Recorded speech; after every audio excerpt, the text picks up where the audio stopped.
Leave Hyun today or watch us bury him tonight.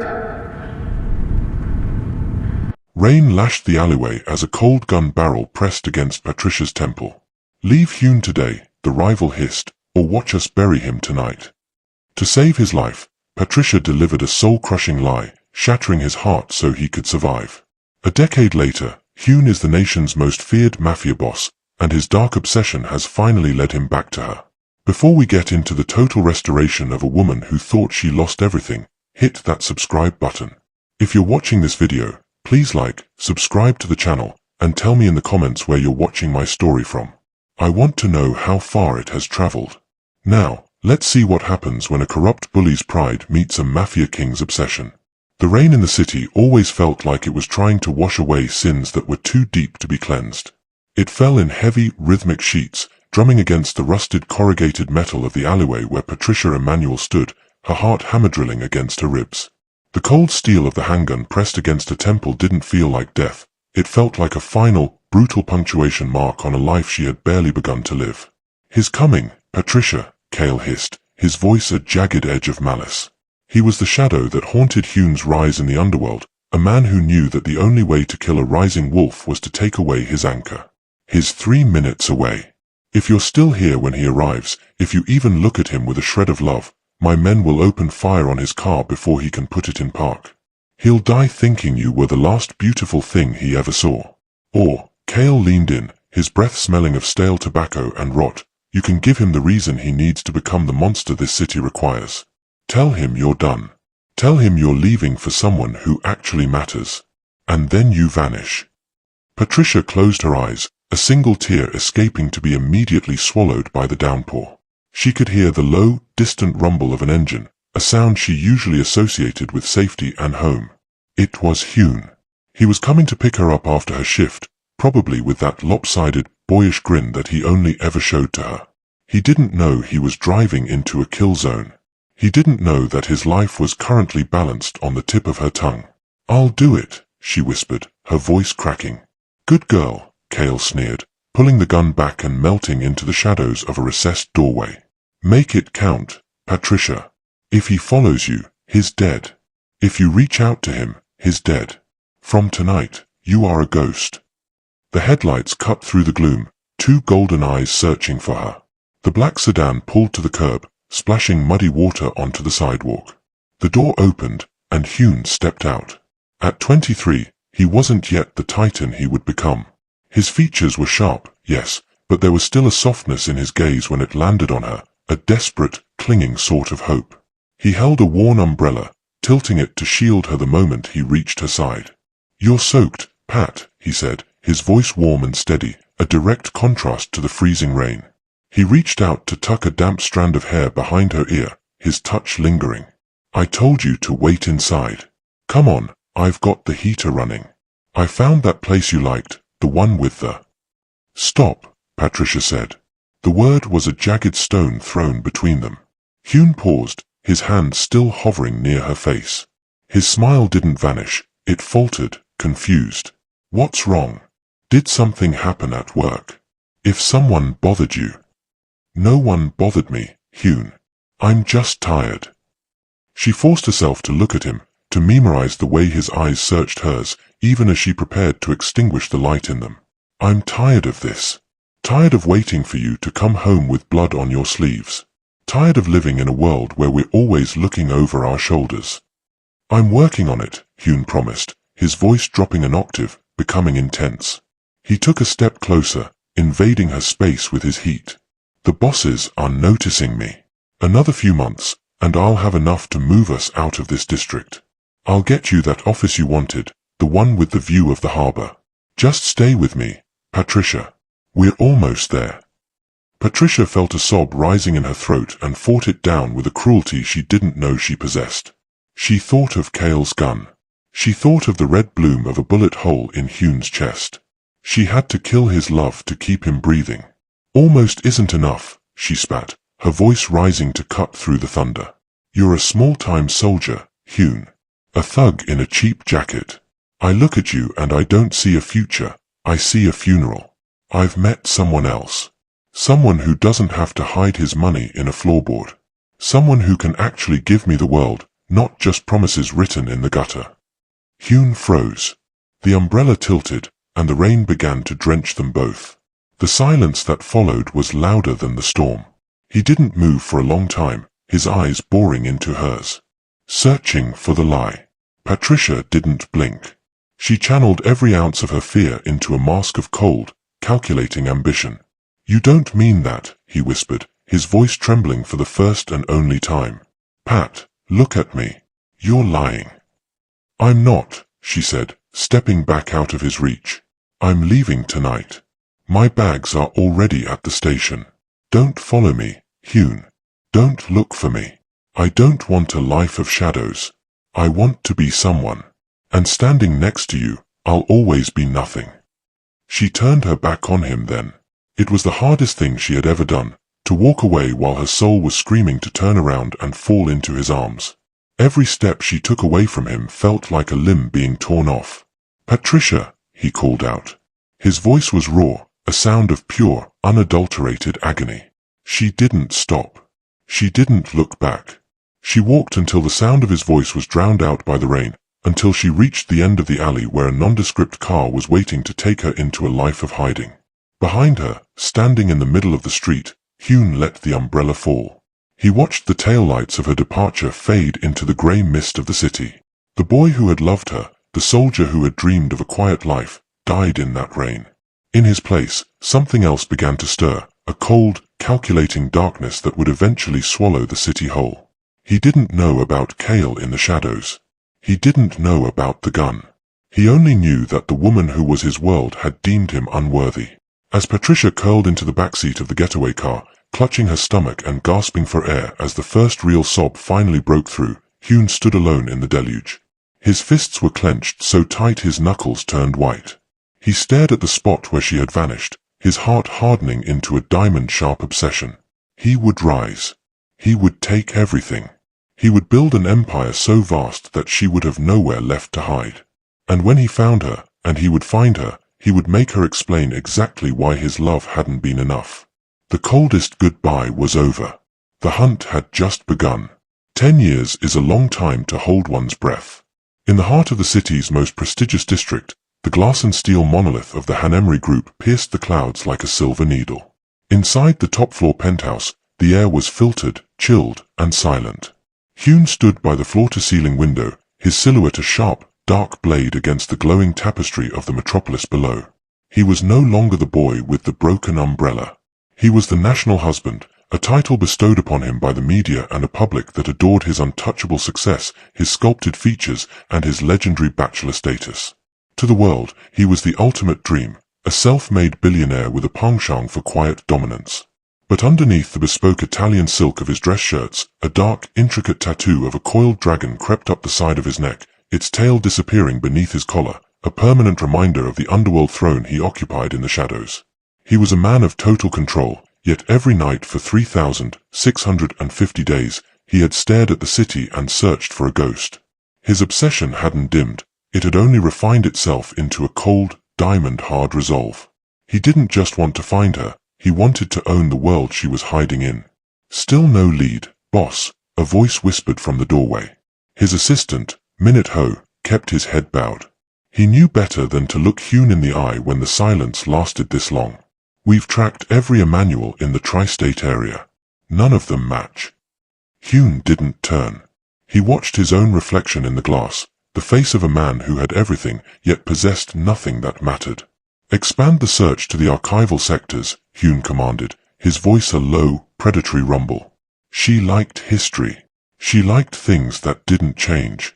Look for the places people go to be forgotten. 3 miles away and 40 feet below street level, Patricia Emmanuel lived in the world Hyun was describing. The basement archives of the City History Museum smelled of dust, vanilla-scented old paper, and the damp chill of concrete.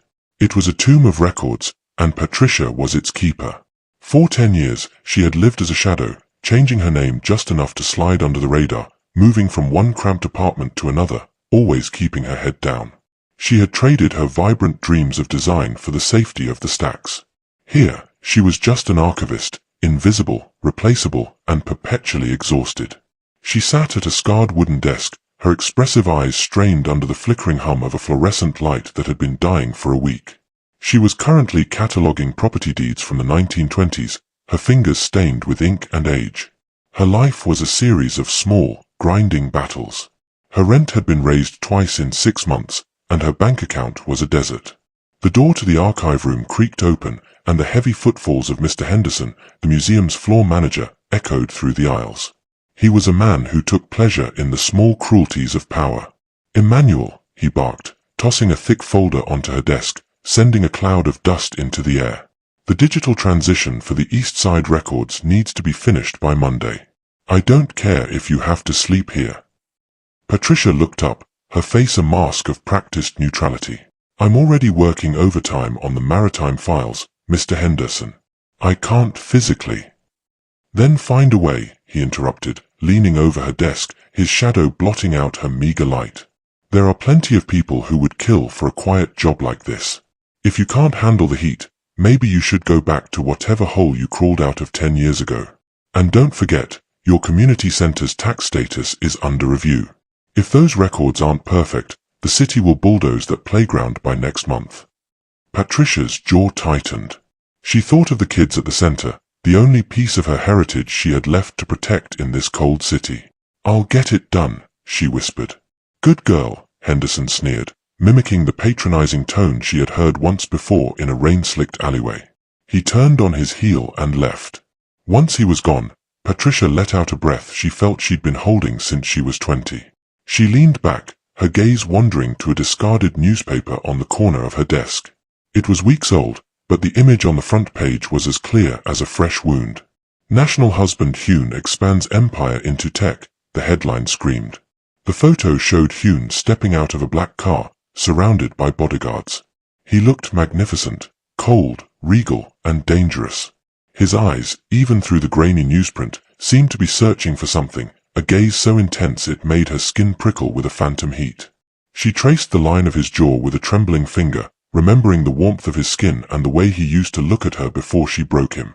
She had saved his life, but in doing so, she had created a god of vengeance. She lived in a basement while he ruled the sky, yet the distance between them felt like nothing at all. Every day she looked at his face in the news, she felt the tether between them tightening. She was a ghost, and he was the hunter who had finally learned how to track the wind. Patricia stood up, her legs heavy with fatigue. She went to the small, cracked mirror in the corner of the break room and splashed cold water on her face. She looked at her reflection, the wide, expressive eyes filled with a decade of guarded fear and unresolved longing. She was tired of running, but the thought of Hyun finding her was a terror more potent than poverty. She didn't know that on the top floor of the Han Emery Group, a computer was currently flagging a digital signature from a museum basement. She didn't know that the national husband had just stood up from his desk, his dark eyes ignited by a spark of recognition. 10 years of darkness were about to be shattered by a blinding, obsessive light. The archivist was about to realize that some records can never be buried deep enough, and the man she loved had grown into a boss who didn't believe in goodbyes. The Emmanuel Community Center was a crumbling brick sanctuary in a neighborhood that the city's progress had tried to erase. For Patricia, it was more than just a building with peeling paint and a leaking roof. It was the last tangible piece of her father's legacy, the ground where she had learned that even those with nothing deserved a place to belong. But as she stood at the edge of the small, dusty playground that evening, the shadow that fell over her didn't come from the setting sun. It came from a silver Maybach that purred to the curb like a shark in shallow water. Victor stepped out of the car, his designer suit a jarring contrast to the grit of the East Side. He was a man who looked at a sunset and only saw the price of the land it sat upon. He adjusted his silk tie, his eyes scanning the playground with a mixture of disgust and predatory greed. "It's a graveyard, Patricia," Victor said, his voice smooth and oily, carrying the weight of a man who bought laws and sold souls. He didn't wait for an invitation. He walked onto the asphalt, his polished shoes crunching over the gravel. "You're clinging to a corpse. Sign the papers, take the settlement, and you can finally move out of that basement. You could even buy a new name, one that doesn't carry so much weight." Patricia tightened her grip on her canvas bag, her knuckles ashen. "The center isn't for sale, Victor. It belongs to the families here. My father built this so these kids would have a future, Not so you could put up another luxury high-rise they can't afford to walk past. Victor laughed, a dry, hollow sound. He stepped into her personal space, the scent of his expensive, aggressive cologne clashing with the natural, earthy smell of the coming rain. He was a foot taller than her, and he used his height like a weapon, leaning in until she could see the cold calculations in his eyes. "Your father is dead, and his dreams died with him," Victor whispered. "I've already bought the city council members. I've already secured the rezoning. The only thing left is this little patch of dirt and your signature. If you don't sign tonight, I won't just take the land. I'll make sure the investigation into your archival errors at the museum goes public." I wonder how the city would feel about a black woman with a hidden past and no references handling their most sensitive historical deeds. They'd call it fraud. They'd call it theft. Patricia's breath hitched. He had been digging. She had spent a decade building a wall of silence around her life, but Victor was a man who specialized in demolition. The fear she had been suppressing for years began to claw at her throat, but she forced herself to meet his gaze. She was the anchor, and if she drifted, the whole community would drown. "I've lived through worse than you, Victor," she said, her voice trembling but resolute. "You can threaten my job, you can threaten my name, but you will not take this place. Not while I'm breathing." If you're watching this video, please like, subscribe to the channel, and tell me in the comments where you're watching my story from. I want to know how far it has traveled. Victor's expression hardened. The mask of the civilized developer slipped, revealing the brute underneath. He reached out, his hand clamping around her upper arm with bruising force. "You think you're a hero. You're a ghost, Patricia. A nobody. You have no money, no power, and no one is coming to save you. In this city, the only thing that matters is who owns the shadows. And I own them all." He shook her slightly, his face inches from hers. "Sign the papers by Monday, or I'll have the bulldozers here with a police escort. I'll enjoy watching them crush your father's memory while you sit in a jail cell." He shoved her back, and Patricia stumbled, her heel catching on a crack in the pavement. She didn't fall, but the indignity of the contact burned hotter than the pain in her arm. She watched as Victor got back into his silver car, the engines roar a final arrogant taunt before he sped away, leaving her alone in the deepening twilight. She stood there for a long time, her chest heaving, the silence of the playground suddenly feeling like the silence of a tomb. She felt smaller than she ever had, a lone woman standing against an empire of greed. She looked down at her arm, where the red marks of his fingers were already darkening against her skin. She didn't know that across the street, tucked into the darkness of an unlit alleyway, a matte black SUV had been idling for the last 20 minutes. Inside, the air was thick with a tension that felt like an impending storm. Minato sat in the driver's seat, his hands steady on the wheel, but his eyes were fixed on the rearview mirror, watching the man in the back. Hyun sat in the shadows of the rear cabin, his face illuminated only by the faint glow of the city lights. His eyes were fixed on Patricia, tracing the silhouette of her slumped shoulders and the defiant tilt of her head. When Victor had grabbed her, Hyun's hand had moved to the door handle, his knuckles turning white, the coiled dragon tattoo on his neck seeming to pulse with a lethal intent. The quiet dominance that usually defined him had shifted into something far more dangerous, a cold, focused rage that threatened to level the entire block. "Do you want me to take care of him, boss?" Minato asked, his voice barely a whisper. Hyun didn't answer immediately. He watched as Patricia straightened her coat, wiped a stray tear from her cheek, and began to walk toward the bus stop with a dignity that broke his heart. He saw the bruise on her arm, and in that moment, Victor's fate was sealed. But Hyun didn't just want Victor gone. He wanted Patricia back in a world where no one would ever dare to lay a finger on her again. "Not yet," Hyun finally said, his voice a low, vibrating chord of obsession. "Let Victor think he's the king of the shadows for a little longer. It will make his fall more spectacular." He leaned back, the darkness swallowing him whole. "Follow her. I want to know every person who has made her feel small in the last 10 years. I want a list of every debt, every insult, and every threat." The SUV pulled away from the curb, a silent predator following the woman who was his only light. Patricia waited for the bus, unaware that the nobody Victor had threatened was currently being guarded by the most dangerous man in the nation. The archivist was fighting for a patch of dirt, but the Mafia boss was preparing to burn down the sky to give it back to her. The bus stop was a lonely island of flickering yellow light in a sea of urban shadows. Patricia stood beneath the rusted overhang, the wind whipping her thin coat against her legs. She felt the weight of the day in the marrow of her bones, the dust of the archives, the sting of Victor's threats, and the heavy, suffocating fear that her sanctuary was crumbling.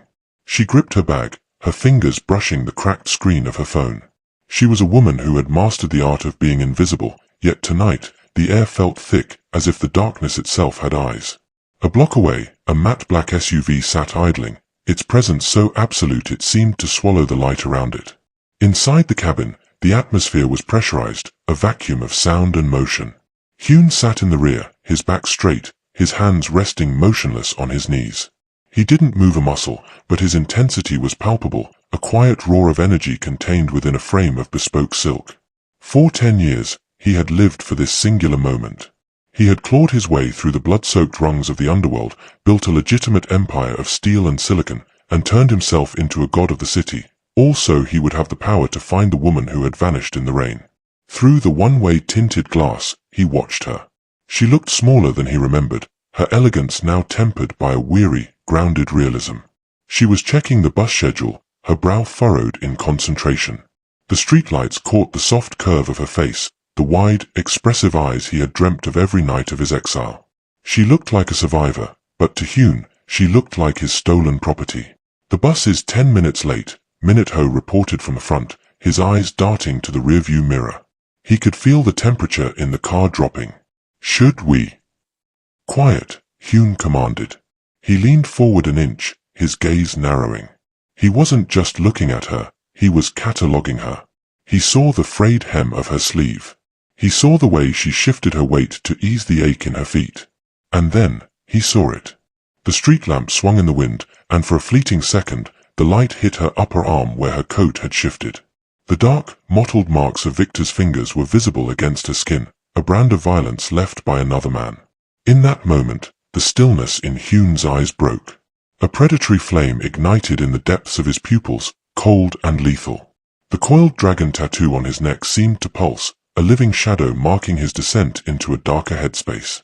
The quiet dominance he usually projected shifted into something far more ancient and terrifying. It was the look of a man who had found his heart only to see it had been bruised by the world. A decade of obsession crystallized into a single, razor-sharp intent. He remembered the feel of her skin under his touch, the way she used to laugh against his chest before she turned into the woman who broke him. He had spent years wondering if she had truly moved on, if she was living the dazzling life she had claimed she wanted. Instead, he found her at a bus stop, shivering and marked by a mid-level bully. The rage that surged through him was silent, a tectonic shift beneath the surface of his composure. He didn't want to just rescue her, he wanted to dismantle the reality that had dared to hurt her. He wanted to pull her back into his obsidian world and lock the gates behind them. He wanted her to look at him and realize that the boy she had abandoned had become a monster who would burn the city to the ground just to keep her warm. Patricia suddenly stiffened. She looked toward the dark SUV, her eyes searching the tinted windows as if she could sense the heat of his gaze through the glass. She took a step back, her hand moving instinctively to her bruised arm. She looked like a deer catching the scent of a wolf on the wind. "She feels you, boss," Minute-Ho whispered, a note of awe in his voice. Hyun's lips didn't move, but a ghost of a dark, possessive smile touched the corners of his mind. "Good," he thought. "Feel me. Know that the peace you bought with your lies is over." The bus finally rumbled into view, its headlights blindingly bright. Patricia stepped into the vehicle, disappearing behind the folding doors. As the bus pulled away, Hyun watched it go, his heart beating with a rhythmic, violent certainty. "Follow it," Hyun said, his voice a low, vibrating chord of dangerous devotion. "Don't let her out of your sight. Tonight, she sleeps in that basement for the last time. Tomorrow, she begins to realize that I am the only shadow she can never escape." The SUV glided into the lane, a silent, black shark following the wake of a ghost. The predator had returned, and the hunt was no longer a matter of distance, but a matter of time. The walk from the bus stop to Patricia's apartment was a gauntlet of broken streetlights and long, stretching shadows. The air was thick with the scent of damp concrete and the low, industrial hum of the city's outskirts. Every footfall felt heavy, the bruise on her arm throbbed in sync with the racing beat of her heart. She kept her head down, her canvas bag clutched to her chest like a shield, but the instinct she had honed over 10 years of hiding was screaming. She was being hunted. As she turned into the narrow alleyway that served as a shortcut to her basement unit, the hum of the city was suddenly cut off. 2 men stepped out from behind a row of overflowing industrial bins. They weren't like Victor. They didn't wear designer suits or smell of expensive cologne. They smelled of stale sweat and cheap cigarettes. They were the muscle, the blunt instruments Victor used when words failed. "Victor says you're being difficult, sweetheart," the larger one said, his voice a gravelly scrape. He flicked a half-spent cigarette toward her feet, the embers sparking against the wet ground. "He doesn't like difficult. He likes signatures. And he likes things that go smoothly." Patricia stopped, her back pressing against the cold brick wall. Her eyes were wide, taking in the predatory smiles on their faces. "I told him I'm not signing. Get out of my way." The second man, shorter and wiry with a jagged scar across his eyebrow, stepped closer, invading her space with a sneer. "See, that's the wrong answer. Victor thought you might need a little physical persuasion to remember your place." He reached out, his hand moving toward her face, his fingers itching to leave a mark. Patricia flinched, her eyes snapping shut as she braced for the impact, for the familiar sting of a world that had always tried to crush her. But the blow never came. Instead, the silence of the alley was shattered by the rhythmic, heavy thud of a high-performance engine. A pair of blinding lead headlights cut through the gloom, turning the alley into a stage of stark white light. The matte black SUV didn't just pull up, it lunged into the space, the tires screeching to a halt inches from the thugs. The doors didn't open, they seemed to explode outward. Before the thugs could even register the intrusion, Minute-Ho and 3 other men in sharp, midnight black suits were upon them. It wasn't a fight, it was a clinical dismantling. Minute-Ho moved with the terrifying fluidity of a predator, his first strike catching the large man in the throat, silencing his threat before it could become a scream. The second thug reached for a knife in his waistband, but he was too slow. A guard seized his wrist, the sickening crack of bone echoing off the brick walls as the blade clattered to the pavement. In less than 10 seconds, Victor's enforcers were on the ground, not just beaten, but broken, their faces pressed into the grime of the alley. They hadn't even landed a single blow. Patricia stood frozen, her breath coming in shallow, jagged gasps. She looked at the men in suits, then at the black SUV that seemed to vibrate with a dark, contained energy. The back door glided open with a soft, expensive click. Hyun stepped out. The world seemed to tilt on its axis. He stood in the center of the white light, a god of the underworld descending into the gutter. He was impeccable, his black overcoat draped over his shoulders like a shroud, his sharp, sculpted features set in a mask of absolute, terrifying stillness. The coiled dragon tattoo on his neck looked like it was breathing in the flickering light. He didn't look at the men groaning on the ground. He didn't look at his guards.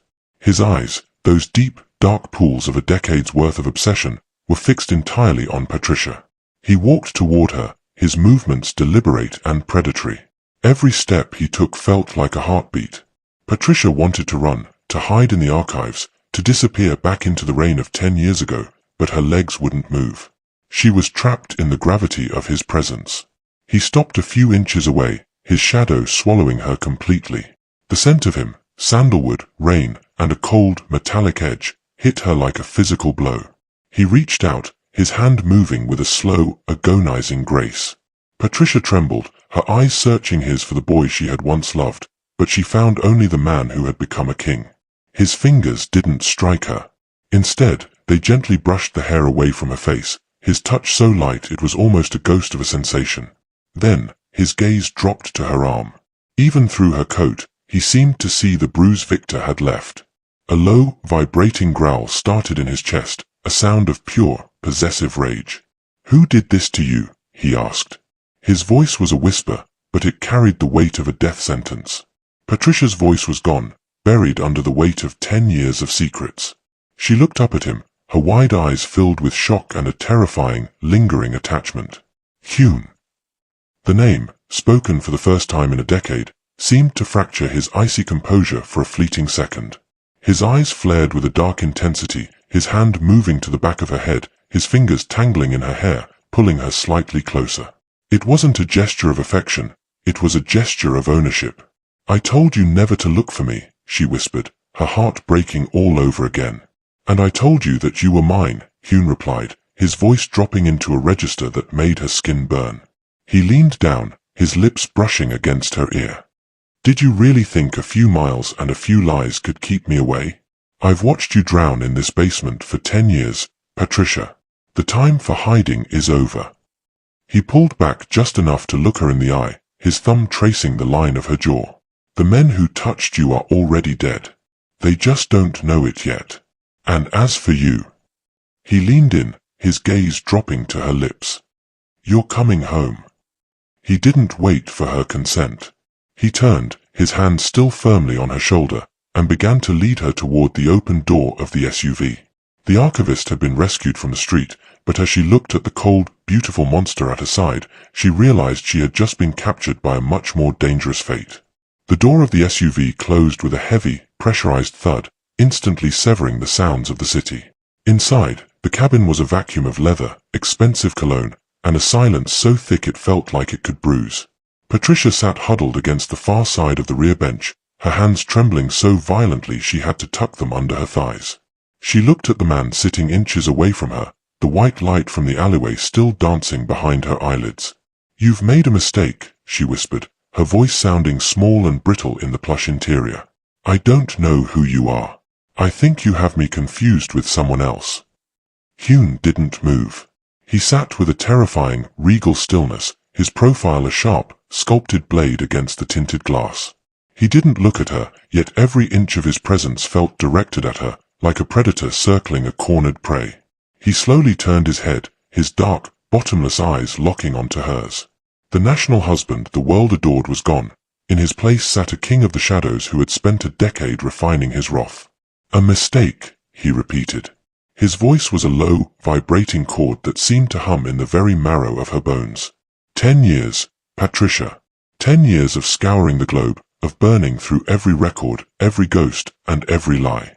Do you really think I'd forget the face of the woman who destroyed me? I'm an archivist, she blurted out, her expressive eyes wide with a desperate, panicked hope that she could still lie her way back into her basement existence. My name is Trisha.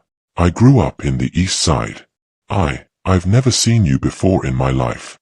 Hyun leaned in, his shadow stretching over her, blotting out the faint streetlights filtering through the glass. He invaded her space with a deliberate, suffocating slow-motion grace. Patricia's breath hitched, her heart slamming against her ribs. As he moved closer, the collar of his black shirt shifted, and she saw it clearly, the dark, intricate ink of the coiled dragon tattoo on his neck. It was a mark of absolute danger. The dragon's scales were etched with a violent precision, its head resting just beneath his jawline, appearing to pulse with every beat of his heart. 10 years ago, his skin had been unblemished, his hands reaching for her with a boyish, protective warmth. Now, his body was a map of the underworld power he had seized. The tattoo screamed of the blood he had shed and the ruthlessness it had taken to become the man who dominated the nation's headlines. You're lying, Hyun whispered. He reached out, his gloved hand capturing her chin, forcing her to look at the ink, at the man he had become. You look at this mark, and you see the monster you created. You look into my eyes, and you see the boy you left for dead in the rain. Don't tell me you don't know me. I can hear your heart screaming my name from across the seat. Please, she gasped, her defensive walls crumbling under the heat of his gaze. I'm just a nobody. Victor. Victor is the one you want. Let me go back to my life. Your life. Hyun's grip on her chin tightened just a fraction, not enough to hurt, but enough to remind her of his absolute control. A basement apartment with a leaking ceiling? A job where you're bullied by a man who isn't fit to breathe your air? A life where you're marked by the fingers of a mid-level thug? He let go of her chin, his thumb instead tracing the line of her lower lip, his gaze dropping to the soft, trembling curve. That wasn't a life, Patricia. That was a hiding spot. And I've just found the door. Patricia looked away, her gaze landing on the tattoo again. It was the visual anchor of her fear. It represented everything she had tried to save him from, the violence, the darkness, the loss of his humanity. She had broken his heart so he wouldn't have to become this, yet here he was, a god of the very shadows she had feared would consume him. You've changed, she choked out. I had to, Hyun said, his voice dropping into a register of pure, unadulterated obsession. I had to become powerful enough to tear the world apart to find you. I had to become cold enough to ignore the pleas of everyone else so I could focus only on your voice. You wanted a man who could give you the world? I've brought it to your feet, Patricia. Now, you're going to tell me exactly who gave those men the right to touch you. It doesn't matter, she said, her guardedness returning even as she felt herself being drawn toward him. It's over now. You saved me. Thank you. Now, please, let me out. Hyun's dark eyes flared with a lethal intensity. He leaned back, his hand dropping to the door handle, but he didn't pull it. Instead, he locked it with a sharp, electronic click that sounded like a prison cell closing. Nothing is over, he said. The nobody you pretend to be is dead. From this moment on, you are the most protected woman in this city. And as for Victor... He looked at her again, his expression softening into something far more terrifying than rage, a quiet, possessive devotion. He's going to learn that some ghosts have very, very powerful protectors. The car began to move, gliding through the dark streets with a silent, predatory grace. Patricia looked out the window at the disappearing neighborhood of her 10-year exile, realizing that the archivist was gone. She was trapped in a black sedan with a man who was both her greatest love and her most dangerous nightmare, and the dragon on his neck was a promise that he would never let her go again. The car didn't stop at the bus station or the museum. It glided through the decaying streets of the east side until it reached the narrow, cracked sidewalk in front of Patricia's basement apartment. The streetlights here were non-existent, the silence of the neighborhood replaced by the low, menacing hum of the black SUV's engine. Wait here, Hyun commanded, though it wasn't a request. He stepped out into the humid night, his overcoat swirling around his legs like a shadow. Patricia watched through the tinted glass, her heart hammering against her ribs as Minute Ho and two other guards moved with clinical efficiency toward her entrance. They didn't use a key. With one sharp, synchronized movement, the door was breached. Patricia flinched at the sound of splintering wood, a sob catching in her throat. She tried to reach for the door handle, but the electronic locks remained stubbornly engaged. Minutes later, Hyun reappeared. He didn't look angry, he looked offended. He walked back to the car, his jaw set in a line of hard, unforgiving granite. He opened the door and reached in, his hand closing firmly around Patricia's wrist. Get out, he said, his voice a low vibration of suppressed fury. Hyun, please, my things. There is nothing in that hole worth keeping, he snapped, pulling her out of the vehicle and toward the open doorway of her home. Inside, the basement was a nightmare. Victor's thugs hadn't just been waiting for her earlier, they had already paid a visit to her sanctuary.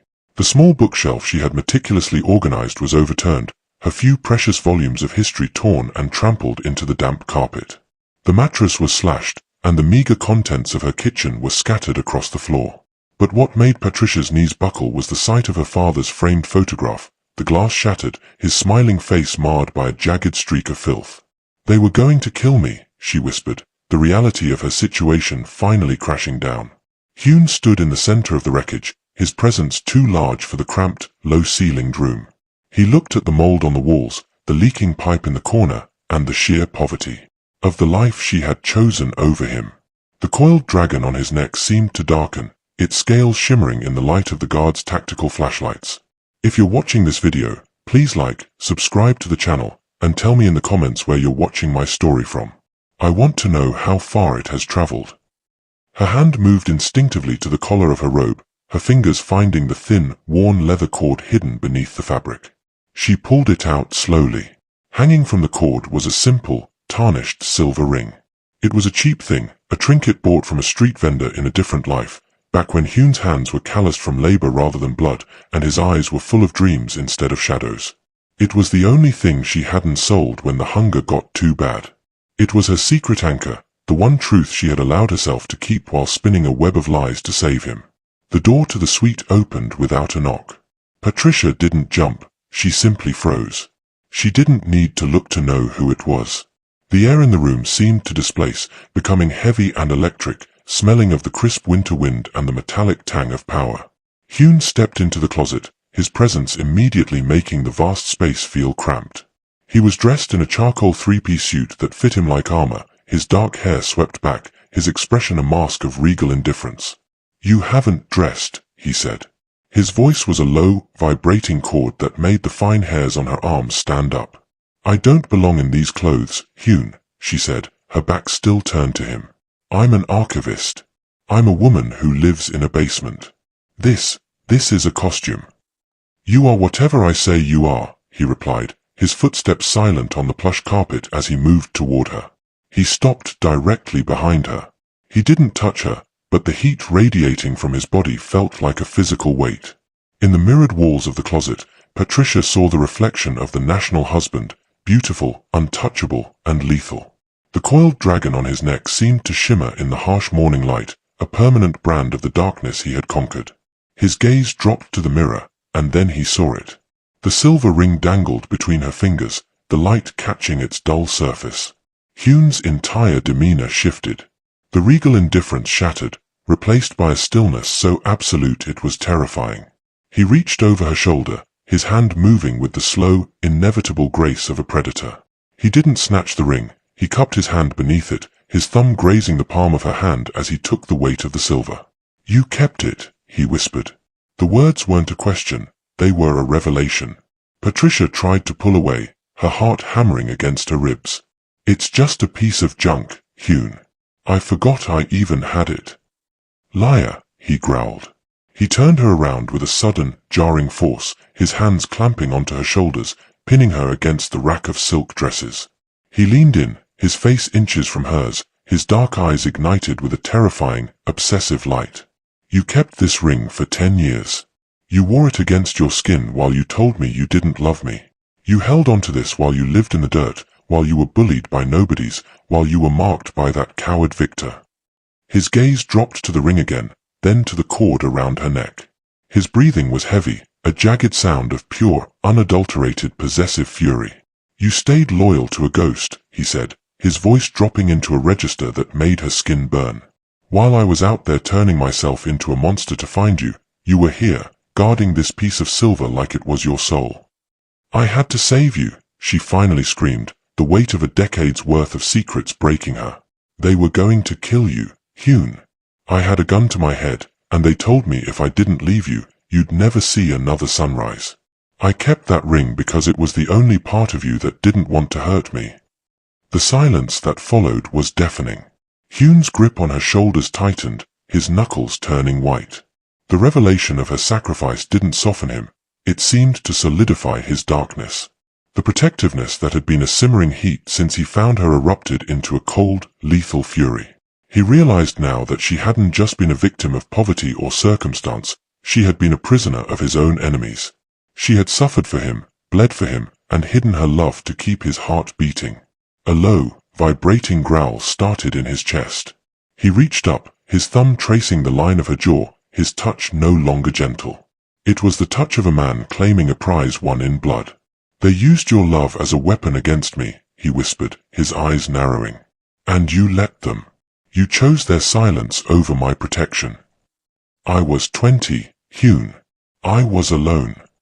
"You are never alone again," he declared, his voice absolute. He leaned down, his forehead pressing against hers, his scent, sandalwood and lethal intent, filling her senses. "If they wanted to bury me 10 years ago, they should have finished the job. Because now, I own the earth they want to be buried in." He pulled the leather cord over her head, the silver ring clinking as it hit his palm. He didn't put it back on her. Instead, he shoved it into his pocket, his hand lingering there for a second. "Victor, Kael, every man who stood in that alley. Every person who made you hide this," he said, his gaze dropping to her lips, his expression one of dangerous devotion. "They aren't just my enemies anymore, Patricia. They are target practice. You kept my ring in the dark for 10 years. Now, I'm going to make the world watch while I put a diamond on your finger that will blind them all." He let go of her, but the feeling of his ownership remained, heavier than any chain. He walked to the door, his silhouette a dark, sharp blade against the white marble. "Dress," he commanded without looking back. "We're going to the museum. I want to see the man who thought he could lay a hand on what belongs to me." The door closed with a sharp, mechanical click. Patricia stood in the middle of the golden cage, her neck feeling strangely light without the weight of the cord. She had revealed her secret, but instead of setting her free, it had only tightened Hyun's grip. The archivist had kept a memento of a boy, but she was now the property of a man who would burn the world just to prove that she was his. The mark of ownership was no longer hidden, it was the air she breathed.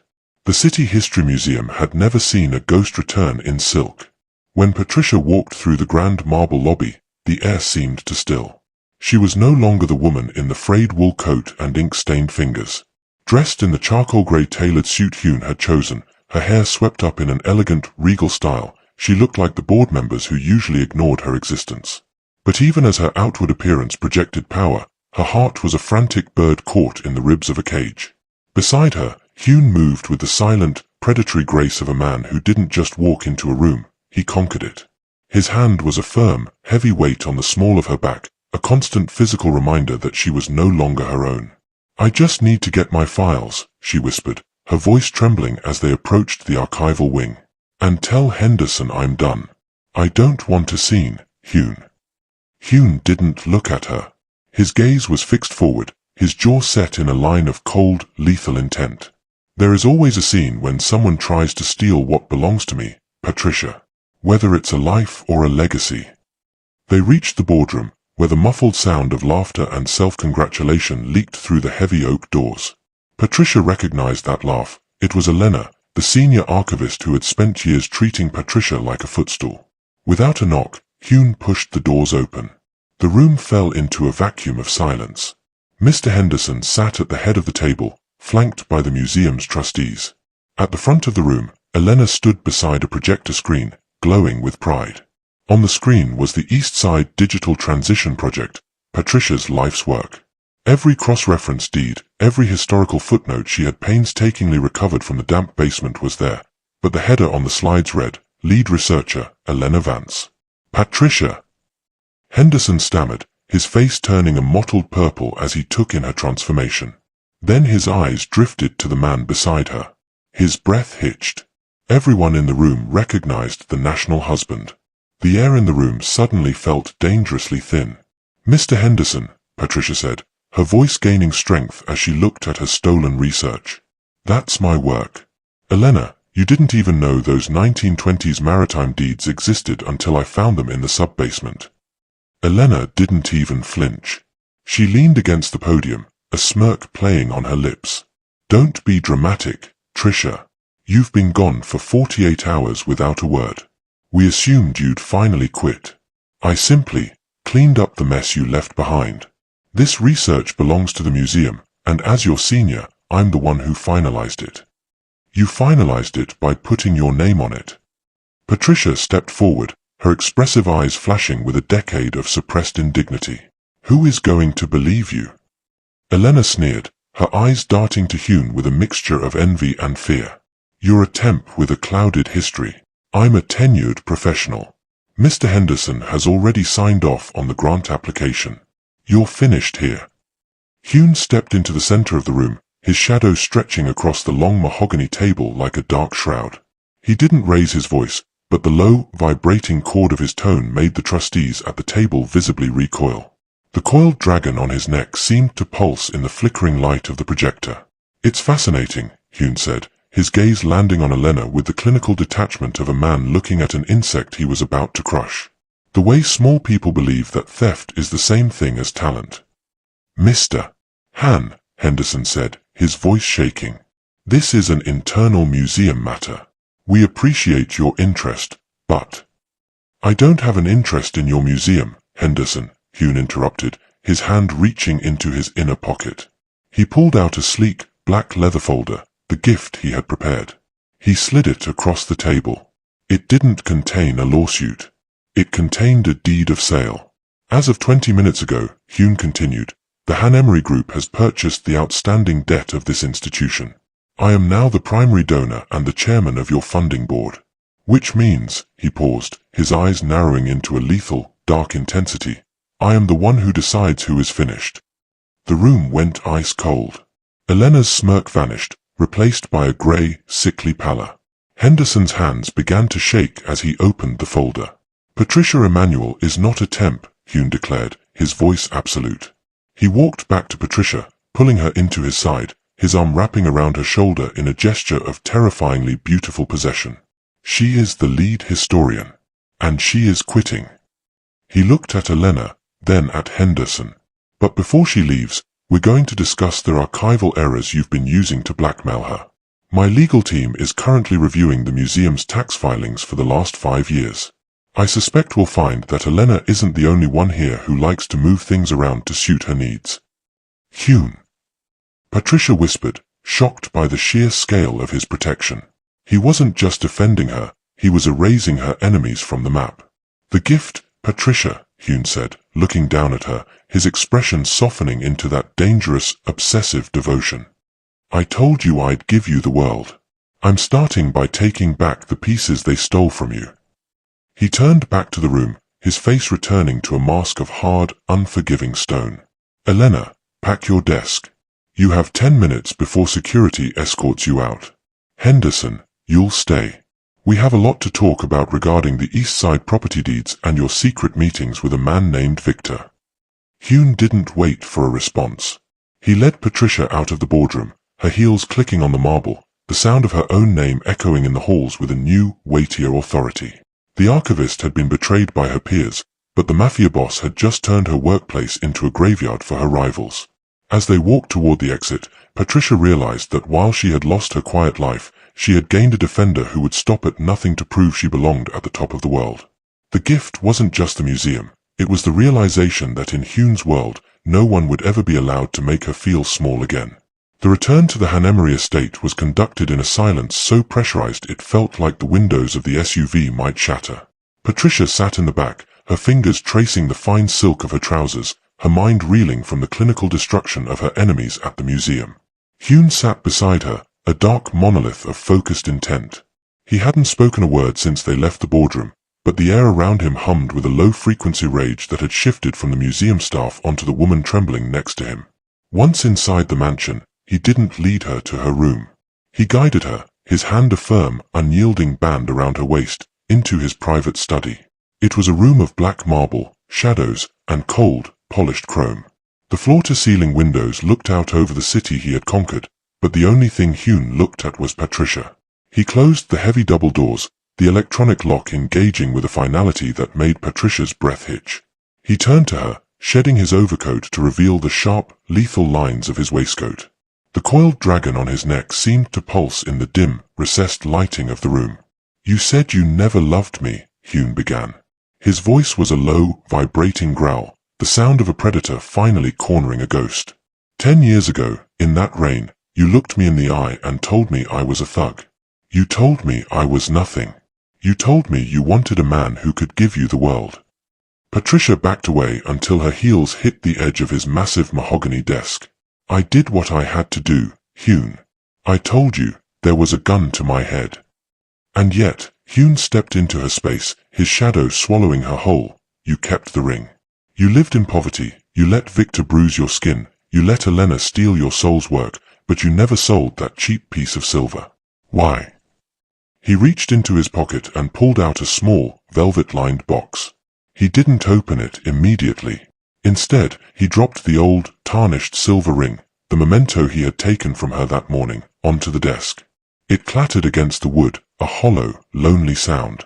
That ring was a promise made by a boy who had nothing, Hyun said, his eyes narrowing into slits of dark, obsessive fire.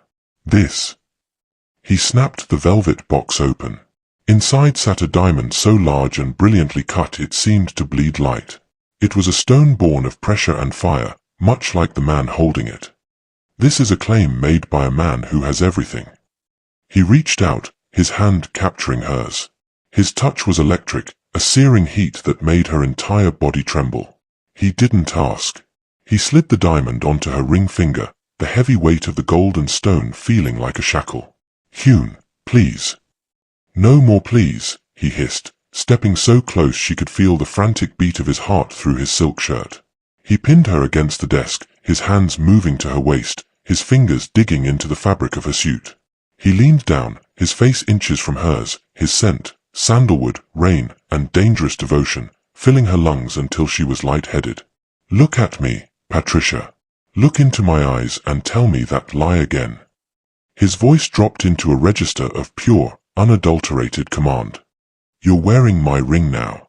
A ring that costs more than the basement you hid in for a decade. A ring that marks you as mine to every man in this city." He moved one hand to the back of her neck, his thumb tracing the racing pulse beneath her jaw, his fingers tangling in her hair. The intensity in his gaze was suffocating, a decade of stored-up longing and possessive fury finally boiling over. "Tell me you never loved me," he challenged, his lips brushing against hers as he spoke, the contact sending jolts of lightning through her nerves. "Tell me you don't want me. Tell me that the girl who wore that silver cord for 3,000 days feels nothing for the man standing in front of her." If you're watching this video, please like, subscribe to the channel, and tell me in the comments where you're watching my story from. I want to know how far it has traveled. Patricia's expressive eyes filled with tears, her breath hitching in a sob.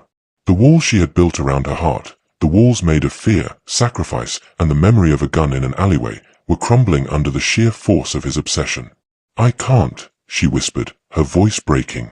"Say it," Hyun demanded, his grip tightening, his forehead pressing against hers. "Give me the lie one more time, Patricia. Tell me you never loved me while you're wearing my ring. Tell me you want me to let you go back to that basement. Say it, and I'll open those doors right now." Patricia looked at the diamond on her finger, then up at the dragon on his neck, and finally into the dark, wounded depths of his eyes. The national husband was gone. There was only Hyun, the boy she had died to save, and the man she was terrified to love. "I loved you every second," she sobbed, the truth finally erupting from her like blood from a wound. "I loved you while I was running. I loved you while I was hungry. I loved you every time I saw your face in the news and knew I couldn't touch you. I lied to keep you alive, Hyun. I lied so they wouldn't kill the only thing that made my life worth living." Hyun didn't pull away. He let out a jagged, shuddering breath, his eyes closing as her words hit him. The silence that followed wasn't cold, it was heavy with the weight of 10 years of wasted time. "Finally," he whispered against her lips. He didn't wait for another word. He crashed his mouth against hers in a kiss that was less of an end and more of a beginning. It was a kiss of hunger, of reclamation, and of a dark, absolute victory. Patricia wrapped her arms around his neck, her fingers grazing the scales of the tattooed dragon, finally surrendering to the man who had turned himself into a monster just to bring her home. The interrogation was over. The archivist had confessed, and the Mafia boss had finally reclaimed his anchor. But as Hyun held her tightly against his heart, his eyes opened, staring into the shadows of the room with a lethal, renewed purpose. The truth had set them free, but it had also given him a list of names that needed to be erased. The choice of blood had been made, and now, the city would bleed for every tear she had shed. The grand ballroom of the Obsidian Heights was a cathedral of glass and ego, a place where the city's elite gathered to trade secrets like currency and reputations like stock. It was known as the Gala of Shadows, an annual event where the line between legitimate business and underworld power was blurred until it disappeared. For Patricia, walking through the towering gilded doors felt like stepping into a den of lions while draped in meat. She wore a gown of midnight silk that shimmered like oil on water, the deep neckline showcasing the golden warmth of her skin and the brilliant, blinding fire of the diamond Hyun had clamped onto her finger. She looked like a queen, but every time the flashbulbs of the paparazzi went off, she felt the phantom weight of the basement dust settling on her shoulders. Beside her, Hyun was a dark, breathtaking force. He didn't wear a tuxedo, he wore a bespoke black suit that seemed to absorb the light around him, his hand resting with heavy, possessive intent on the small of her back. The dragon on his neck was partially hidden by his collar, but his aura of quiet dominance shouted his identity to everyone in the room. "Stay close," Hyun murmured, his voice a low vibration that grounded her amidst the sea of whispering socialites. "You are the only woman in this room who matters. Remember that." Across the ballroom, Victor stood surrounded by a circle of investors, a flute of champagne in his hand and a sneer of triumph on his face. He hadn't seen Patricia yet, but he was prepared. He had spent the afternoon coordinating with the museum's ousted board members and Elena, gathering every scrap of dirt on the woman who had dared to defy him. He intended to turn this gala into Patricia's public execution, proving she was nothing more than a gutter-born imposter clinging to a powerful man's sleeve. As Hyun led Patricia toward the center of the room, the whispers followed them like a rising tide. "Who is she? Where did the national husband find her? Is she the one who bought the Han debt? Victor stepped forward, breaking through his circle of sycophants. He didn't look at Hyun, he fixed his predatory gaze on Patricia, his smile widening into something jagged and cruel. Well, Victor projected his voice, ensuring the nearby trustees and journalists could hear every word. I wondered if I'd see a familiar face tonight. Though I must say, the transformation is impressive. I almost didn't recognize the little archivist from the East Side basement. Tell me, Patricia, did you have to steal those jewels from the museum's private collection before you were fired, or did you find them in the same gutter where you've been hiding for 10 years? A shocked silence rippled through the immediate crowd. The journalists leaned in, their recorders catching every syllable. Patricia felt the blood drain from her face, her expressive eyes widening as the humiliation hit her like a physical blow. She felt the eyes of the elite burning into her, the judgment, the sudden shift from curiosity to disdain. Victor, that's enough, she said, her voice trembling but audible. Is it?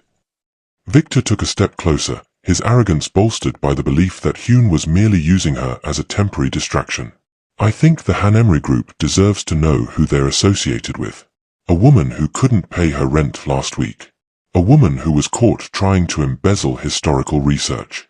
A woman whose father's community center is currently being demolished because she was too busy playing dress-up to save it. Victor looked at the crowd, laughing. She's a ghost, ladies and gentlemen. A fraud from the slums trying to sit at a table meant for kings. Patricia's hand moved instinctively to hide her diamond, her heart fracturing under the weight of his public assault. She waited for the world to swallow her whole, for the high-security walls of the gala to become the bars of the cage she had feared. But then, the air in the room didn't just chill, it turned lethal. Hyun stepped in front of her, his shadow falling over Victor like a shroud.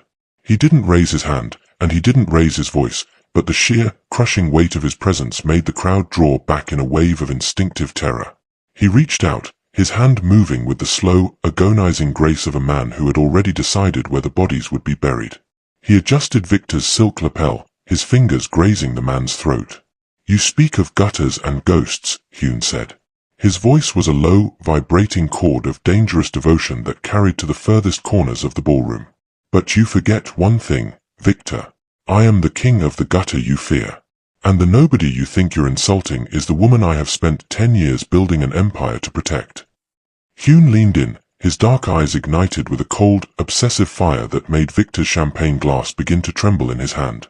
The coiled dragon on Hyun's neck seemed to pulse, a visual promise of the violence he commanded. You mentioned the community center, Hyun continued, his voice dropping into a register of pure, unadulterated command. As of 6 o'clock tonight, the demolition permits were revoked. The company that issued them, they no longer exist. The city council members you bought, they are currently being questioned by my private security team. And as for you... Hyun's grip on Victor's lapel tightened just enough to force the man onto his tiptoes. You dared to put your hands on her in an alley. You dared to use her name as a punchline tonight. You think you're a developer. Tomorrow, the only thing you'll be developing is a defense for the decades of fraud my lawyers are about to dump on the district attorney's desk. Hyun let go, and Victor stumbled back, his face a mask of grey, stuttering shock. The national husband turned his back on the man as if he were nothing more than a smudge on the floor. He turned to Patricia, his expression softening into that terrifyingly beautiful possession. He reached out, his thumb tracing the line of her jaw, his touch reclaiming her in front of the entire city. Don't look down, Hyun whispered, his gaze locking onto hers, pulling her back from the brink of the humiliation. You are not an imposter. You are the reason I am standing here. Let them watch. Let them see exactly what happens to a world that tries to make you feel small. He offered his arm, and Patricia took it, her fingers brushing the dark ink on his neck. They walked through the center of the ballroom, the elite parting for them like the Red Sea. The archivist had been threatened with the shadows of her past, but the Mafia boss had just turned the spotlight into his greatest weapon. As they moved toward the balcony, Patricia realized that the gala wasn't a place of sharks, it was a kingdom, and for the first time in 10 years she wasn't hiding in the basement. She was standing beside the throne. The silence that followed Victor's public undoing was not a peaceful one. It was the heavy, suffocating stillness that precedes a total collapse. In the center of the grand ballroom, the city's elite stood like statues of salt, their glasses of vintage champagne frozen halfway to their lips. They had just watched a man of significant standing be dismantled by a few whispered sentences and a gaze of pure, lethal intent. But Hyun was not finished. A mafia boss does not just remove an obstacle, he redefines the territory. Hyun's hand remained firmly anchored on Patricia's waist, his thumb tracing a rhythmic, possessive pattern against the silk of her gown. He didn't look at the retreating victor or the horrified socialites. He looked at the stage at the far end of the ballroom, where the museum's director and the chief of the city council sat, looking as though they wished the floor would swallow them. "The night is young," Hyun said, his voice cutting through the hushed room like a razor through velvet. "And we haven't yet addressed the reason for this gathering." He began to walk, and the crowd parted before him with a frantic, desperate urgency. No one dared to breathe too loudly. Patricia felt the floor beneath her heels, but her mind felt like it was floating. For 10 years, she had navigated these streets as a ghost, avoiding the eyes of the powerful, shrinking her soul to fit into a basement. Now, led by a man who treated the world's elite as his subjects, she was being marched toward the throne. Hyun led her up the 3 marble steps to the raised dais. He didn't wait for an invitation. He stepped to the microphone, the feedback a sharp, jarring chirp that made the director flinch. Hyun stood there for a moment, the dark ink of the dragon on his neck catching the overhead spotlights, shimmering with a dangerous, obsidian light. The visual contrast was breathtaking, the national husband in his impeccable suit, holding the hand of a radiant black woman whose expressive eyes were now filled with a hard-won, flickering fire. "For those of you who were listening to the garbage spilled earlier," Hyun began, his voice dropping into that low, vibrating register of pure command, "let me clarify the new hierarchy of this city. You see an archivist. You see someone you thought you could ignore or humiliate for your own entertainment." He turned his head slightly, his dark eyes sweeping over the front row, where Elena and the other trustees stood cowering. "I see the woman who owns the Han Emery Group. I see the woman who, by extension, owns every debt, every building, and every career in this room." He paused, letting the weight of that reality sink in. Patricia Emmanuel is not a guest. She is the reason this gala is allowed to continue. She is the reason your institutions still have a roof over their heads tonight. Hyun reached out and took Patricia's other hand, turning her to face the room. The diamond on her finger fractured the light into 1,000 jagged spears. "I have spent 10 years watching this city treat its best people like dirt," Hyun said, his voice gaining a lethal edge of protective fury. "But tonight, that ends. If you want my favor, if you want to keep your standing, you don't look at me. You look at her." He looked at the museum director, a man who had personally signed off on Patricia's difficult work conditions. Hyun's gaze was a death sentence of social standing. "Director, I believe you had something you wanted to say to Miss Emmanuel. Something about an apology." The director scrambled to his feet, his face a sickly, ashen grey. He stepped forward, his hands shaking so violently he had to clasp them behind his back. He bowed, not the polite nod of a colleague, but the deep, subservient bend of a man begging for his life. "Miss Emmanuel," the director choked out, his voice cracking. I deeply regret the oversight regarding your contributions. Your work is the pride of this institution. Please, accept my humblest apologies for any misunderstandings." One by one, led by the director's fear, the other trustees followed suit. Elena, her face a mask of humiliated rage, was forced forward by the sheer pressure of the room. She looked at Patricia, the woman she had called a ghost, and had to bend her knee. "I'm sorry, Patricia," Elena whispered, her voice trembling. Hyun didn't look satisfied. He looked at the room at large, the bankers, the politicians, the old money heirs who had whispered behind their fans. "All of you," he commanded. It was a social massacre. The kneel before the Queen moment was not literal, but it was absolute. A wave of bowing heads swept through the ballroom. The elite of the city, the people who had spent decades looking down on the east side, were now showing a black woman from a basement the kind of respect usually reserved for royalty. They weren't doing it out of love, they were doing it because the man holding her hand had the power to erase them from existence. Patricia looked out over the sea of bowed heads. The humiliation Victor had tried to heap on her had been transformed into a pedestal. She felt Hyun's fingers squeeze hers, a silent, obsessive "I told you so." He had turned his dark empire into a shield for her, proving that he would rather see the world on its knees than see a single tear in her eye. "Look at them, Patricia," Hyun whispered, his lips grazing her ear, his scent of rain and sandalwood filling her senses. "This is where you belong. Above them. Always." He stepped back, pulling her with him into the center of the stage. He didn't care about the applause that followed, a frantic, rhythmic sound of people trying to save themselves. He only cared about the way Patricia's expressive eyes finally lost their fear, replaced by the realization that she was no longer a ghost hiding in the shadows. The Mafia boss had made his grand entrance, and the city had been forced to recognize its new sovereign. The archivist was gone, and the queen had been crowned in a gala of shadows. As Hyun led her back down the steps, the dragon on his neck seemed to glow with a dark, triumphant satisfaction. He had reclaimed his anchor, and he had made the world bow to her. The hunt was over, and the rain had begun. The silence of the Hanemri estate after the gala was heavier than the noise of the ballroom had ever been. The high-security walls and the filtered air felt like a vacuum, drawing the lingering adrenaline out of Patricia until she was left with nothing but the raw, aching truth. They were in Hyun's private quarters, a space of dark obsidian and soft, expensive shadows. Patricia had kicked off her heels, her midnight silk gown pooling around her feet like ink, while Hyun stood by the window, his back to her, his silhouette a sharp, lonely blade against the city lights. He had won. He had forced the world to bow to her.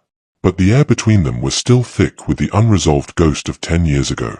Hyun turned slowly, his gaze landing on the diamond on her finger, then moving up to her expressive eyes. The national husband was gone. In his place was a man whose soul was still trapped in a rain-slicked alleyway. "They bowed to you tonight because they feared me," Hyun said, his voice a low, vibrating chord of dangerous devotion. "But you still look at me as if I'm the one holding the gun. Why, Patricia? You've confessed that you loved me. You've admitted the lie. But there is a darkness in your eyes that I didn't put there." He walked toward her, his movements predatory yet weighted with a strange, new hesitation. He stopped inches away, the scent of rain and sandalwood filling her senses.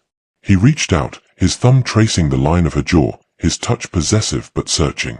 "Minute Ho brought me the files on Victor," Hyun continued, his voice dropping an octave. "But he also found something else. A name from the old neighborhood. Kael. He was found dead in a ditch 3 years ago, but before that, he bragged to anyone who would listen about a job he did for the rival families. A job involving a girl and a choice." Patricia's breath hitched, the memory of the cold steel against her temple suddenly as fresh as the diamond on her hand. She tried to look away, but Hyun's hand moved to the back of her neck, his fingers tangling in her hair, forcing her to face him. The coiled dragon on his neck seemed to pulse in the dim light, a visual echo of the violence that had birthed his empire. "Tell me," Hyun commanded. "Tell me exactly what happened that night. No more half-truths. No more shielding me." "It doesn't matter now, Hyun," she whispered, her voice breaking. "It's over." "It is not over." Hyun's voice erupted, a rare flash of loud aggression that made Patricia flinch.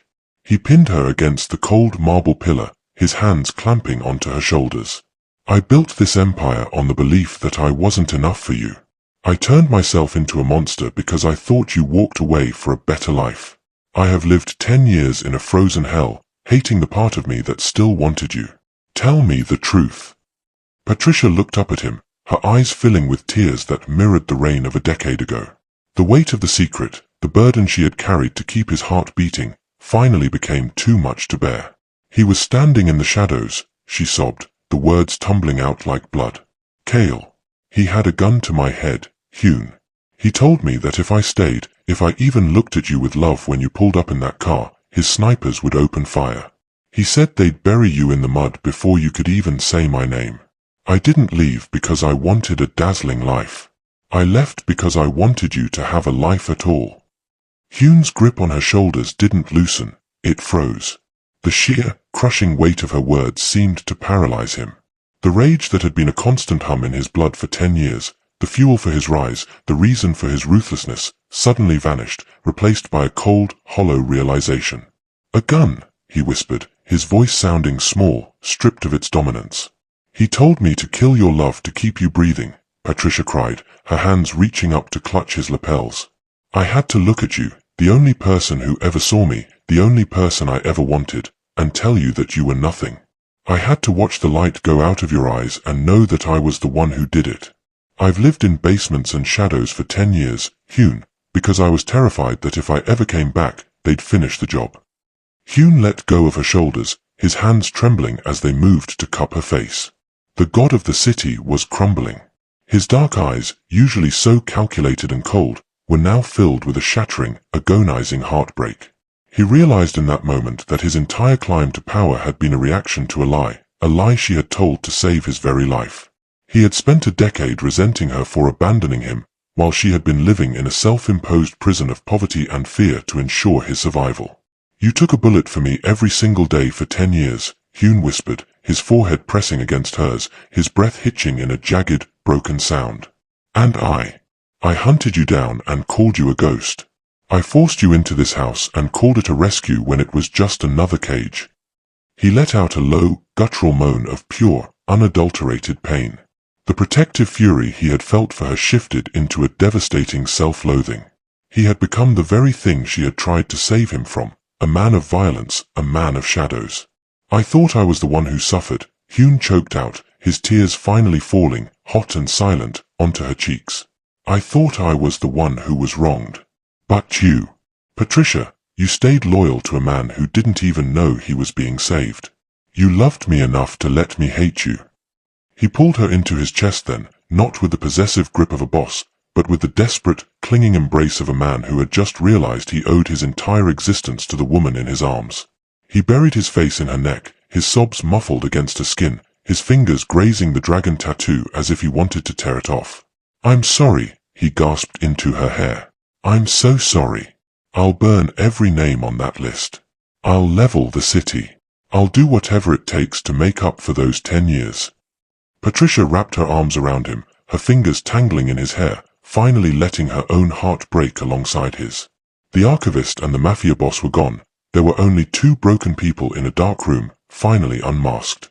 The rage had turned to heartbreak, but in that heartbreak, the last of the lies had been incinerated. The choice of blood was no longer a threat from the past, it was a vow for the future.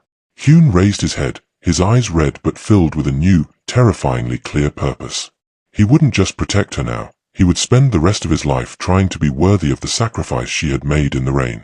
The air over the east side hung heavy with the scent of an impending storm, the same bruised purple sky that had witnessed Patricia's departure 10 years ago.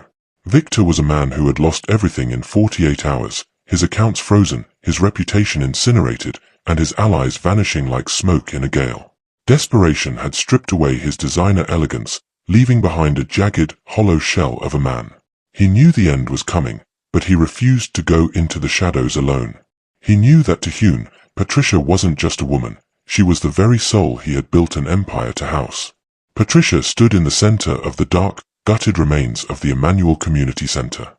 Victor had lured her there with a frantic, distorted message, I have the original deeds your father signed.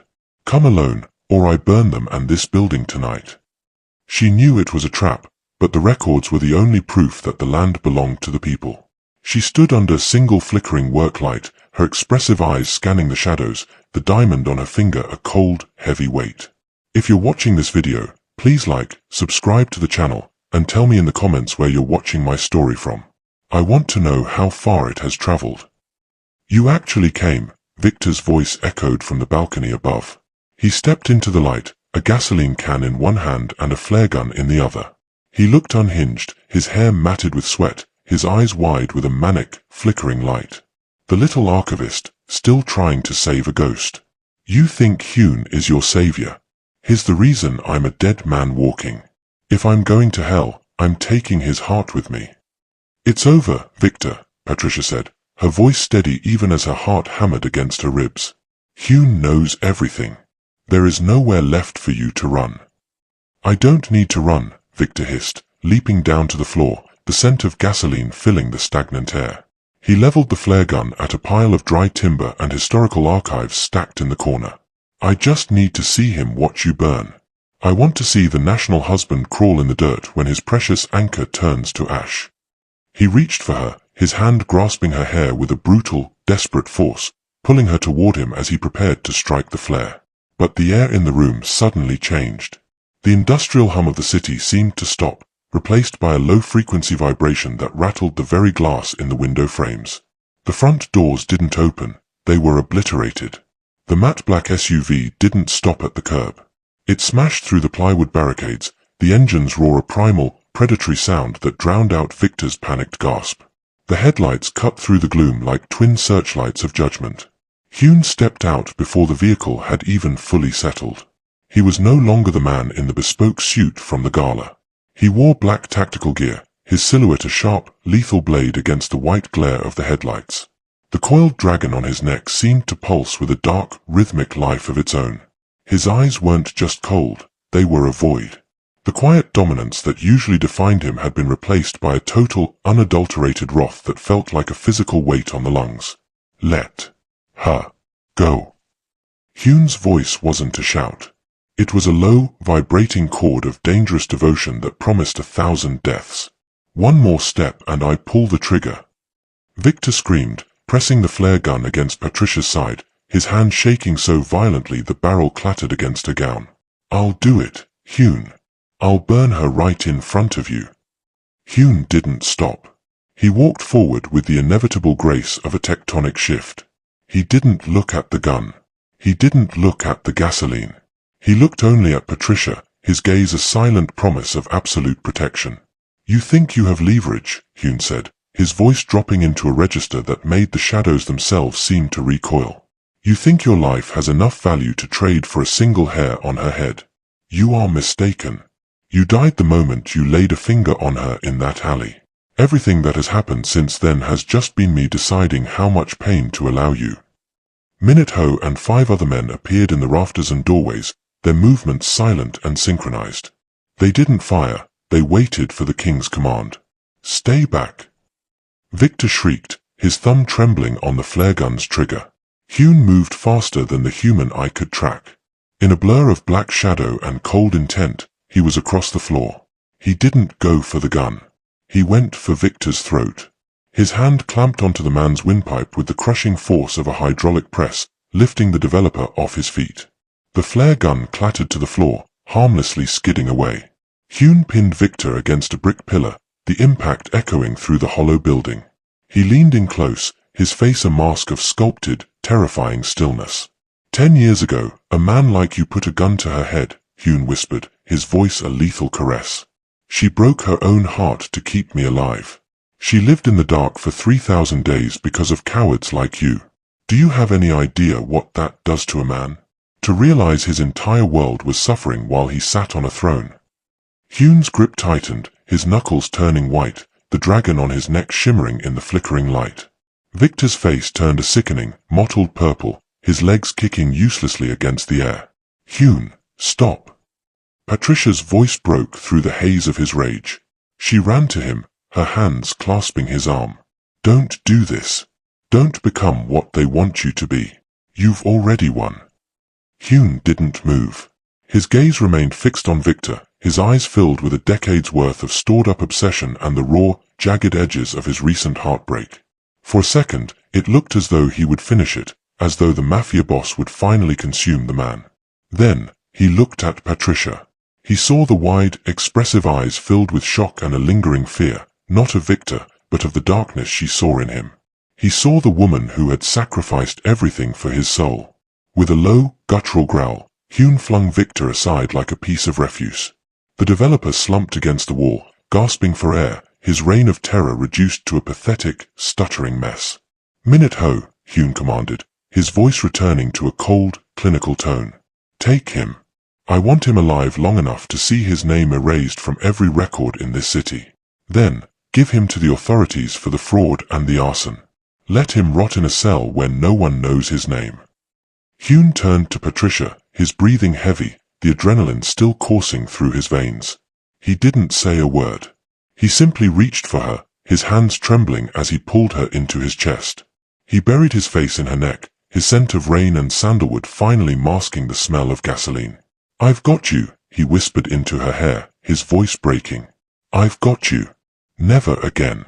I swear on my life, never again. The final stand was over. The bully had been dismantled, and the building still stood. As Hyun led Patricia out of the ruins of her past and toward the black SUV, the first drops of rain began to fall, not the cold, isolating rain of 10 years ago, but a cleansing deluge. The archivist had faced her trauma, and the Mafia boss had chosen her over his own darkness.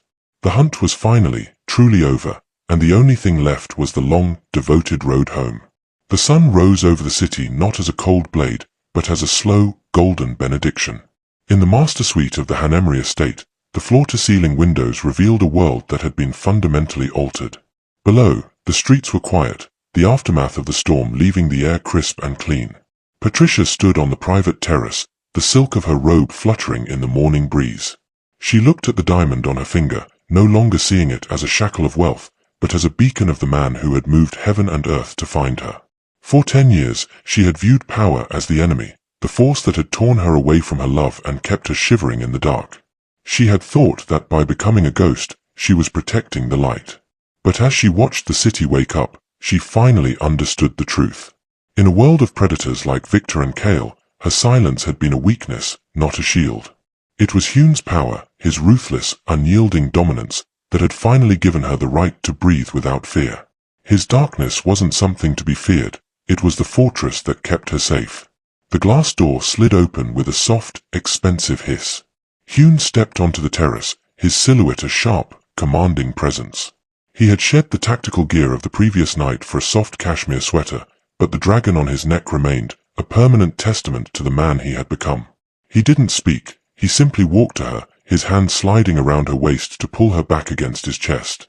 He rested his chin on her shoulder, his scent of sandalwood and rain envelop her senses.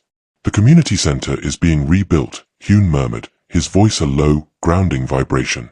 The deeds are in your name. Every brick, every record, and every child who walks through those doors is under my protection. No one will ever threaten your father's legacy again. Patricia leaned her head back against his shoulder, closing her eyes. I spent so long thinking I had to do it alone, Hyun. I thought that if I let you help me, I'd be bringing you back into the fire. I was already in the fire, Patricia, Hyun said, his grip tightening, his thumb tracing the line of her jaw with an obsessive, lingering devotion. I've lived in the flames for a decade. The only thing that kept me from burning up was the hope that I'd find you again. I don't want a life where I'm safe but you're a ghost. I want a life where the world is afraid to even think your name in a whisper. Patricia turned in his arms, her expressive eyes searching his. The national husband was a mask for the world, but here, in the quiet of the morning, she saw the boy who had loved her and the man who had conquered a city for her. She reached up, her fingers grazing the scales of the dragon on his neck, no longer flinching at the symbol of his violence. She realized that his power was the only thing that could guarantee their peace. No more lies, she whispered, her voice absolute. No more running. I won't hide from you, and I won't hide from the truth, no matter how much it hurts. Hyun's dark eyes ignited with a terrifyingly beautiful intensity. He took her hand, his fingers interlacing with hers, the diamond and the dragon tattoo finally existing in the same space. No more lies, he agreed, his voice dropping into a register of pure, unadulterated command. From this day forward, we are the only truth that matters. I will give you the life you were promised, and in return, you will never leave my side again. He leaned down, his forehead pressing against hers. Let's make a promise, Patricia. Not a cheap swear made in an alleyway, but a vow that will last longer than we do. 100-year promise. Through the blood, through the power, and through the peace, you are mine, and I am yours. Whoever breaks it is a yellow dog. A small, genuine smile touched Patricia's lips, the first real smile in 10 years. It was a childhood phrase, a remnant of the life they had shared before the shadows took them, but spoken by a Mafia boss, it carried the weight of a blood oath. 100-year promise, she repeated. I'm staying, Hyun. I'm finally home. Hyun didn't wait for another word. He kissed her then, a slow, deep reclamation that tasted of survival and a future they had fought through hell to earn. As they stood on the balcony, overlooking the vast empire he had built, the city seemed to shrink beneath them. The archivist was no longer a victim of history, and the Mafia boss was no longer a slave to his rage. They were two halves of a whole, standing at the summit of their lives, protected by a love that was as dangerous as it was devoted. The choice of blood had been replaced by a choice of life. Patricia looked out at the horizon, knowing that while the world might still be full of shadows, she was standing beside the man who owned them all. The 100-year promise was sealed, and for the first time in a decade, the ghost was finally free. Educational message: the greatest strength is not found in running away to protect those we love, but in having the courage to stand beside them and face the truth together. Sacrifice is only meaningful when it is built on honesty, and power is only virtuous when it is used to protect the vulnerable. Never let fear dictate your silence. A love that is tested by fire and remains true is the most powerful shield of all. If you're watching this video, please like, subscribe to the channel, and tell me in the comments where you're watching my story from. God bless you, and may courage guide your hands. Meanwhile, on the final screen, I am leaving you with one of the channel's most beloved story. I am sure they will surprise you. Thank you for staying with me until this moment.